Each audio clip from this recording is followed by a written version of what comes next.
Este es el Laboratorio de Ingeniería Eléctrica 2. Vamos a ver ahora la práctica número 4 que se titula Atenuadores resistivos. El objetivo de esta práctica es familiarizarse con las características principales de los atenuadores resistivos, las cuales son la impedancia característica y la atenuación. La metodología a utilizar para esta práctica consiste en que el estudiante va a diseñar teóricamente un atenuador resistivo con los parámetros de atenuación y resistencia característica dados en el prelaboratorio y con unos valores comerciales de resistencia, y este atenuador diseñado se va a luego verificar los valores de atenuación y impedancia característica en el laboratorio para diferentes valores de frecuencia con una entrada masiva. Los equipos a utilizar para esta práctica son los siguientes. Primero vamos a utilizar aquí el decibelímetro o voltímetro con escala en decibeles, el generador de señales de 50 ohms y el medidor de impedancia que ya utilizamos en la práctica número 1. Los materiales, vamos a utilizar entonces dos cables cortos tipo banana-banana, como los que ven aquí, ¿sí?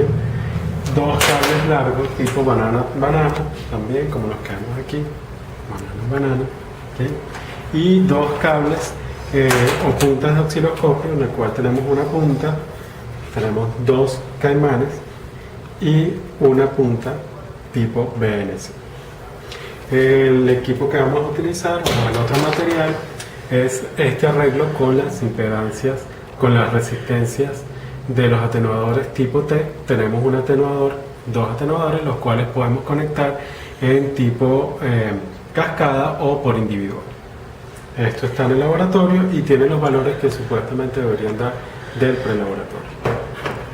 Para la parte experimental, o para el primer experimento, vamos a medir lo que son los parámetros resistivos del atenuador en cortocircuito y en circuito abierto, para mediante estos calcular lo que es la impedancia característica o resistencia característica del atenuador. En el experimento número 3 se nos pide calcular tanto la impedancia característica como la atenuación para dos atenuadores tipo T en cascada. Por lo tanto, es conveniente realizar las mediciones del atenuador, de un solo atenuador y de los dos en cascada para el experimento 1, que es de la resistencia, de una vez, y también para el caso de la atenuación en el experimento 2. ¿Cómo vamos a hacer para medir esto? Bueno, vamos a conectar el generador de funciones al medidor de impedancia. Usando el cable o la punta de osciloscopio, conectamos el terminal de tipo BNC a la salida del generador de funciones, conectamos la parte positiva aquí donde dice generador externo y la parte negativa a lo que es la masa o la tierra del medidor de impedancia, y como sabemos ya de anterior, pues seleccionamos aquí el AC externo, que es el generador externo, y el parámetro, vamos a poner parámetros de resistencia y medimos como ya sabemos aquí en el generador. Vamos a conectar el atenuador a lo que son aquí la incógnita del medidor de impedancia, ¿okay? Conectamos el high a la parte de entrada de aquí del atenuador y conectamos el otro cable, el low, y conectamos entonces a este punto del atenuador tipo T. ¿Okay? Entonces con esto podemos medir, fíjense, aquí tendríamos un solo atenuador, ¿okay? Y tenemos la salida que está en circuito abierto.